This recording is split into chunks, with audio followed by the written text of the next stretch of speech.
5월 13일 수요일 새벽 기도회를 시작하겠습니다. 찬송가 384장 찬양하시겠습니다.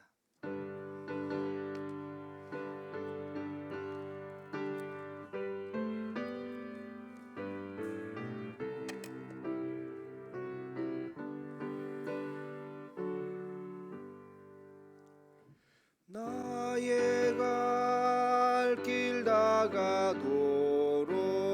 예수 인도하시니 내 주 안에 있는 긍휼 어찌 의심하리요.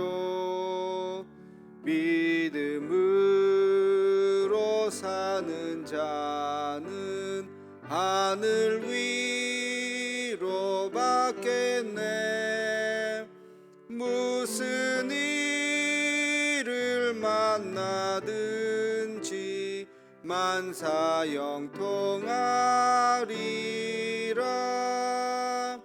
무슨 일을 만나든지 만사 형통하리라. 나의 갈 길 다가도록 예수 인도하시니 어려운 일 당한 때도 족한 은혜 주시네. 나는 심히 고단하고 영원 매우 가라나. 나의 앞에 반석에서 샘물 나게 하시네. 나의 앞에 반석에서 샘물 나게 하시네. 나의 갈 길 다가도록 예수 인도하시니 그의 사랑 어찌 큰지 말로 알 수 없도다. 성령 감화 받은 영혼 하늘나라 갈 때에 영영 부를 나의 찬송 예수 인도하셨네.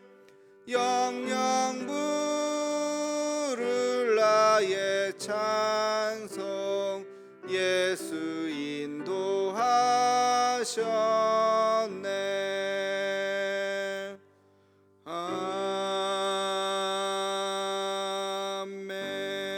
아멘. 다 함께 공동 기도문으로 함께 같이 기도하겠습니다. 여호와 라파 치료의 하나님, 이 시간 전 세계로 퍼진 코로나 바이러스를 잠재워 주옵시고 어려움을 당한 환자들과 그들을 치료하는 의료진들에게 은혜를 더하여 주옵소서. 이 일로 인해서 더욱 주를 의지하는 우리가 되게 하옵시고 우리의 시당을 돌아보아 주 앞에 더 겸손해지고 더 낮아지는 마음을 주옵시며 인간의 욕망과 교만함을 회개하고 주를 바라보는 우리가 되게 하옵소서.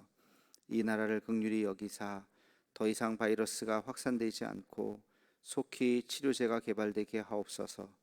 이 일을 지휘하는 각 나라의 지도자들에게 요셉과 같은 지혜를 허락하사 더 이상 전 세계로 확대되지 않고 진정되는 은혜가 있게 하여 주옵소서. 이 일로 인해서 근심과 염려와 아픔을 당한 가정을 기억하옵시고 하늘의 위로로 함께 하옵소서. 예수님의 이름으로 기도하옵나이다. 아멘. 함께 같이 기도하겠습니다.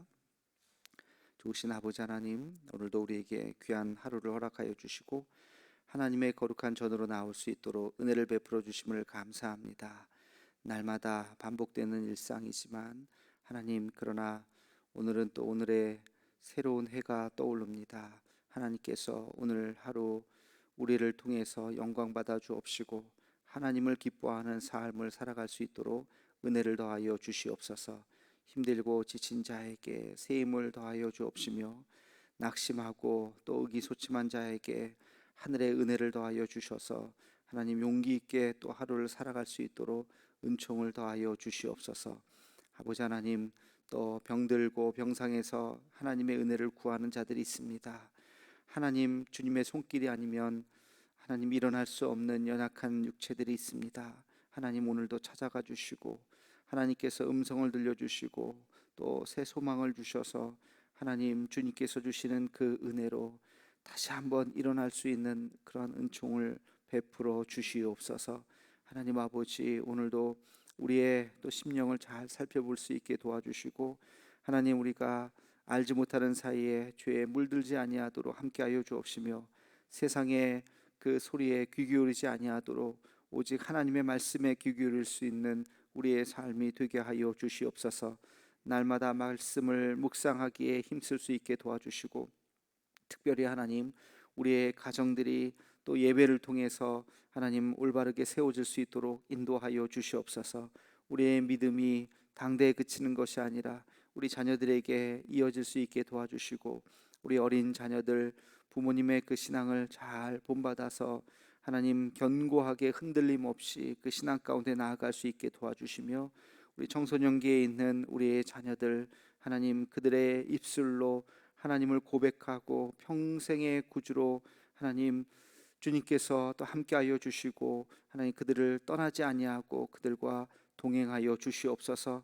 요셉이 하나님 그 어려움 가운데 있었지만 주님을 고백하며 하나님께서 끝까지 함께하여 주셔서 하나님 그들이 그 애굽에서도 총리가 될 수 있는 그런 은총을 허락하셨던 것처럼 우리의 젊은 또 청소년들 또 우리 청년들 그들이 젊어서 하나님을 고백하고 주님을 떠나지 아니하는 은혜가 있게 하여 주시옵소서.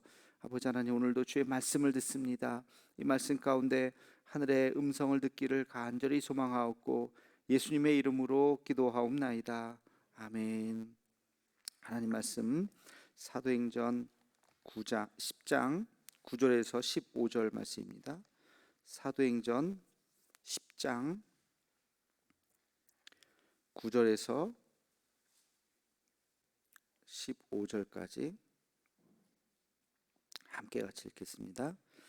이튿날 그들이 길을 가다가 그 성에 가까이 갔을 그때에 베드로가 기도하려고 지붕에 올라가니 그 시각은 제6시더라. 그가 시장하여 먹고자 하매 사람들이 준비할 때에 황홀한 중에 하늘이 열리며 한 그릇이 내려오는 것을 보니 큰 보자기 같고 내 귀를 메어 땅에 들이웠더라. 그 안에는 땅에 있는 각종 네발 가진 짐승과 기는 것과 공중에 나는 것들이 있더라. 또 소리가 있으되 베드로야 일어나 잡아먹으라 하거늘 베드로가 이르되 주여 그럴 수 없나이다. 속되고 깨끗하지 아니한 것을 내가 결코 먹지 아니하였나이다 한데 또 두 번째 소리가 있으되 하나님께서 깨끗하게 하신 것을 내가 속되다 하지 말라 하더라. 아멘. 오늘 본문 말씀은 사도행전 스토리 중에서 아주 중요한 아주 매우 중요한 사건 중에 하나입니다. 대부분 사람들은 뭐 그냥 그런 일인가 보다 하고 넘어갈지 모르지만 이것은 어떤 면에선 굉장히 중요한 구약에서 신약을 넘어가는 아주 중요한 분기점의 사건일 수도 있습니다. 왜 구약에서 신약으로 넘어가는 사건이냐면 구약의 스토리는 우리가 모세 율법이라고 말할 수 있죠. 모세의 율법을 드디어 벗어나는 그 사건이 바로 이 오늘 우리가 읽은 사도행전 10장의 이 사건입니다. 어저께 어떤 분이 그런 얘기를 하는 걸 들었어요. 이제 진정으로 21세기로 넘어갔다. 이게 무슨 말이냐면 20세기 2019년까지는 20세기였다는 거예요. 원래 숫자적으로 치면 2000년부터는 이제 21세기지만 이제야 21세기로 넘어갔다는 것이죠. 그 분기점이 바로 코로나 바이러스였다. 바이러스 이전과 이후로 넘어가면서 20세기와 21세기로 이제 구분이 되었다. 19세기와 20세기가 1차 세계 대전으로 구별이 된 것처럼 그런 말을 하더라고요. 뭐 나름대로 일리가 있는 말씀이 아닌가 그런 생각을 했는데, 이 구약과 신약을 넘어가는 것도 마태복음부터 물론 예수님부터 넘어가긴 하지만, 그러나 실제적으로 바로 이 사건으로 인해서 구약이 마감되고 신약으로 넘어가는 그런 아주 중요한 사건이 오늘 우리가 읽은 이 사건입니다. 이게 무슨 말이냐 하면, 이제 모세의 율법대로 모든 사람들이 그 율법의 체제 안에서 살지 않고 그 율법을 벗어나게 되는 그 대표적인 사람이 바로 이 베드로였죠. 베드로는 예수님의 제자였지만, 베드로는 유대인이었고 예수님도 유대인이었고 예수님의 모든 제자들도 다 유대인이었고, 그 당시에 예루살렘 교회를 이루고 있었던 사람도 거의 대부분이 또 유대인이었고, 그러니까 복음이 유대인 안에 이렇게 갇혀 있었던 그런 상황 속에서 이 베드로가 하나의 환상을 보게 되죠. 그것이 뭐냐면, 유대인들은 절대 먹어서는 안 되는 부정한 음식을 먹으라는 것입니다. 땅에 기는 것, 기어가고 뭐 그런 거, 비늘이 없는 것, 뭐 그런 것들은 유대인들이 먹을 수 없는, 먹고 싶어도 먹고 싶지도 않았겠지만 먹고 싶어도 어쨌든 먹을 수 없는 음식이었는데, 먹으라, 먹을 수 없습니다. 하나님께서 깨끗하게 하신 것을 너가 부정하지 말라 그러면서 이제 먹으라고 이야기합니다. 이런 환상이 3번씩이나 보여졌다. 자, 그리고 나서 나타난 사건이 뭡니까? 고넬료의 신하들이 베드로에게 당도를 하게 됩니다. 그리고 이제 고넬료의 집에 초청을 받게 되는 것이죠. 고넬료는 이방 백부장이었습니다. 그러니까 이 완전히 헬라인이었죠. 그 이방 헬라인에게 초청을 받아서 그에게 가서 세례를 베푸는 그런 사건이 일어나게 됩니다.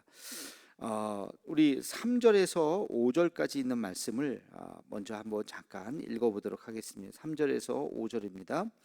하루는 제9시쯤 되어 환상 중에 밝히 봄에 하나님의 사자가 들어와 이르되 고넬료야 하니, 고넬료가 주목하여 보되 두려워 이르되 주여 무슨 일이니이까? 천사가 이르되 내 기도와 구제가 하나님 앞에 상달되어 기억하신 바가 되었으니 내가 지금 사람들을 요바로 보내어 베드로라 하는 시몬을 청하라. 1절에 보면 이 고넬료라 하는 사람이 이달리아 부대의 군대의 백부장이고, 그리고 2절에 보면 경건한 사람이고 하나님 앞에 항상 기도했었던 사람이다. 그러니까 완전히 이방인이었지만 경건한 신앙을 갖고 있었던 사람에게 하나님께서 이제 그 은혜를 주시는 것이죠. 그리고 베드로를 찾아가라. 그리고 또 베드로에게 동일하게 성령이 임하셔서 그 부정한 음식을 너가 이제는 먹어도 된다. 이것은 그 이방인들을 받아들여라 하는 사건인 것입니다. 그 이방인에게도 세례를 베풀어라. 이제는 그 복음이 유대의 울타리를 넘어서 드디어 헬라인들에게, 이방인들을 품을 수 있는 그런 놀라운 복음의 역사가 일어나게 되는 그런 사건을 말해주게 됩니다. 여러분, 이 베드로의 이 경험은 나중에 바울이 이방인들을 막 복음을 전하게 됐을 때 많은 사람들이 바울을 비난하게 됩니다. 왜 이방인들에게 복음을 전하냐? 어쩌다가 걸리면 뭐 할 수 없겠지만, 한둘 정도 걸리면 할 수 없겠지만 왜 이방인들에게 적극적으로 복음을 전하느냐? 그래서는 안 된다라고 베드로를 막 책망을 할 때, 바로 이 베드로가 이 고넬료 사건, 이 오늘의 이 환상의 사건을 떠올리면서 그들을 만류하고, 아니다, 하나님께서 이방인들에게도 복음을 전하기를 허락하셨다. 바울과 같은 사람도 필요하다라고 바울을 변호했던 그런 장면이 나중에 나오게 됩니다. 여러분, 이 복음이라고 하는 것은 이제 모든 장벽이 허물어지는 순간입니다. 유대 안에 갇혔었던 이 복음이라고 하는 장벽이 이제는 허물어지고 편견이 없고 장애가 없이 모든 민족에게 나아가는 상황이죠. 모든 민족에게 뿐만이 아니죠. 모든 신분을 넘어서게 됩니다. 어떤 상류 사회들만, 그런 사람들만, 양반들에게만 복음이 전해지는 것이 아니라 노비들에게, 노예들에게까지 전해지게 됩니다. 우리나라가 처음 복음을 받아들이게 되었던 순간이 조선시대 말기잖아요. 신분제가 있었죠. 그러나 그 모든 신분을 넘어서서 양반에게만 복음이 전해진 것이 아니라 노비들에게도 전해졌고, 노비들뿐만이 아니라 남성들뿐만이 아니라 여성들에게도 다 복음이 전해지게 되었던 것입니다. 배운 자들에게만이 아니라 배우지 못한 자들에게도 복음이 다 전해지게 되었던 것입니다. 이것이 복음의 능력입니다. 이제는 모든 장벽이 없습니다. 여러분, 우리나라 사람들이 집단적으로 싫어하는 일본이라고 하는 민족 감정이 있는 그 일본에도 복음이 전해져야 될까요? 안 전해져야 될까요? 어떻게 생각하세요? 전해져야 됩니다. 그것도 우리나라 선교사님들이 가서 복음을 전해야 됩니다. 우리의 기분은 좀 나쁠 수도 있지만 우리의 감정을 떠나서 어느 누구에게든지 우리가 가서 복음을 전할 수 있어야 됩니다. 여러분, 북한은 어떨까요? 북한도 미워하는 분들 계시죠? 그럼에도 불구하고 북한에도 들어가서 복음을, 지금 들어갈 수는 없겠지만 그 땅을 위해서 기도하고 그 백성을 위해서 기도하고 그들의 정권을 위해서도 기도하고, 그 어느 순간 하나님께서 문을 열어주시면 바로 들어가서 복음을 전할 수 있도록 준비하고 기도하는 것이 오늘 우리에게도 필요한 것입니다. 내 감정과 관계없이 누구에게든지 복음이 전해져야 한다고 하는 사실을 우리는 기억해야 됩니다. 유대인들에게 있어서 헬라인들에게 복음을 전한다는 것은 기분 나쁠 수도 있고, 그리고 그들의 정치적이고 또 어떤 이데올로기적이고 감정적인 부분에 있어서 절대 전하고 싶지 않았을 수도 있어요. 그럼에도 불구하고 그들에게도 복음을 전해야 한다는 그 놀라운 사건을 오늘 보여준 것입니다. 우리는 심지어는 타종교인들에게도 우리가 복음을 전할 수 있도록 마음의 준비를 해야 되는 것입니다. 기도를 멈추지 말아야 되는 것입니다. 여러분, 혹시 주변에 어떤 타종교를 믿는 사람들이 있다 한다면 미워하거나 거부하거나 또는 이렇게 안면몰수하거나 하지 말고, 그들도 복음을 받아들여야 되는 사람이다. 그들도 하나님께서 사랑하실까요? 안 사랑하실까요? 사랑하실까요? 안 사랑하실까요? 그들 하나님 미워하실까요? 하나님께서 그들도 여전히 기다리시고 사랑하는 사람이다라는 것을 우리가 생각하면서 그들을 위해서도 우리가 기도해 줄 수 있고, 그들도 언젠가 돌아올 수 있을 거라고 하는 희망을 놓치지 말아야 되는 것입니다. 그래서 누구에게든지 이 편견과 차별 없이 이 복음이 다 전해질 수 있다고 하는 이 생각을 가져야 되는 것입니다. 오늘 이 고넬료 사건, 그리고 이 베드로가 본 이 환상은 이 복음이 이제는 모든 장벽을 무너뜨리고 모든 전 세계의 사람들에게 누구든지 차별 없이 복음이 전해졌다고 하는 이 놀라운 사실을 기억하고 우리도 그렇게 기도하면서 복음을 전할 수 있는 우리가 되기를 주의 이름으로 축원합니다. 기도하겠습니다.